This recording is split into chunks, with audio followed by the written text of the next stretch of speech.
യൂട്യൂബിന് വിട. സൂര്യയിലെ എല്ലാ പരമ്പരകളും സംരക്ഷണത്തിന് ശേഷം തികച്ചും സൗജന്യമായി സൺ നെക്സ്റ്റ് ആപ്പ് ഡൗൺലോഡ് ചെയ്യൂ. കണ്ടാസ്വദിക്കാം നിങ്ങളുടെ പ്രിയ പരമ്പരകൾ.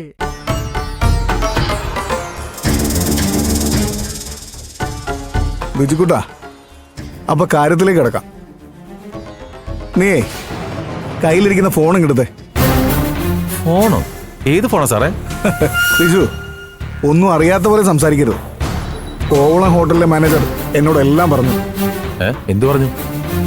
ക്ലീനിങ്ങിനിടയിൽ നിനക്ക് ആ ഫോൺ കിട്ടിയെന്നും അതാണ് നീ ജോലി വേണ്ടെന്ന് വെച്ച് മുങ്ങിയതെന്നൊക്കെ. എന്റെ സാറേ എന്തൊക്കെയാ പറയുന്നത്? ഞാൻ എന്റെ അമ്മ സുഖമില്ലാതെ ഹോസ്പിറ്റലിൽ എടുക്കുന്നതുകൊണ്ടാണ് ഞാൻ ജോലിയും കളഞ്ഞ് ഇങ്ങോട്ട് വന്നത്. എനിക്കൊരു ഫോണിനെ കുറിച്ച് ഒന്നും അറിയില്ല.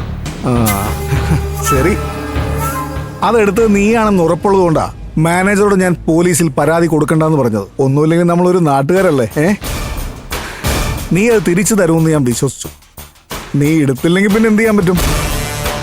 മാനേജറോട് ഇനി പോലീസിൽ കംപ്ലൈന്റ് കൊടുക്കാൻ പറയാം, അല്ലേ? സാറേ, സത്യമായിട്ട് ഞാനത് മോഷ്ടിച്ചതല്ല. ക്ലീൻ ചെയ്യുന്ന സമയത്ത് അത് കട്ടിനടിയിൽ നിന്ന് കിട്ടിയതാ. ജോലി ചെയ്യുന്നതിനിടയിൽ എന്ത് കിട്ടിയാലും അത് മാനേജറെ ഏൽപ്പിക്കണമെന്നല്ലേ ബിജു റൂൾ?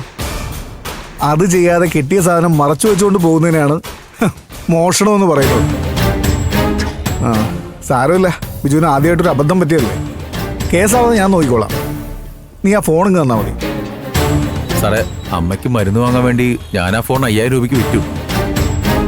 അമ്മയ്ക്ക് മരുന്ന് വാങ്ങാനോ അതോ നിനക്ക് മരുന്നടിക്കാനോ? അത് പിന്നെ ഞാൻ വിഷമം കൊണ്ട് 2 അടിച്ചു സാറേ. ബാക്കി കാശൊക്കെ ഹോസ്പിറ്റലിൽ ചെലവായി. സത്യമായിട്ട് എന്റെ കയ്യിൽ കാശൊന്നുമില്ല. ശരി, ഒരു 5000 രൂപ ഞാൻ നിനക്ക് തരും. നീ എൻ്റെ കൂടെ വന്ന് ഇപ്പൊ തന്നെ ആ ഫോൺ എനിക്ക് തിരിച്ചു വാങ്ങിച്ചു തരണം.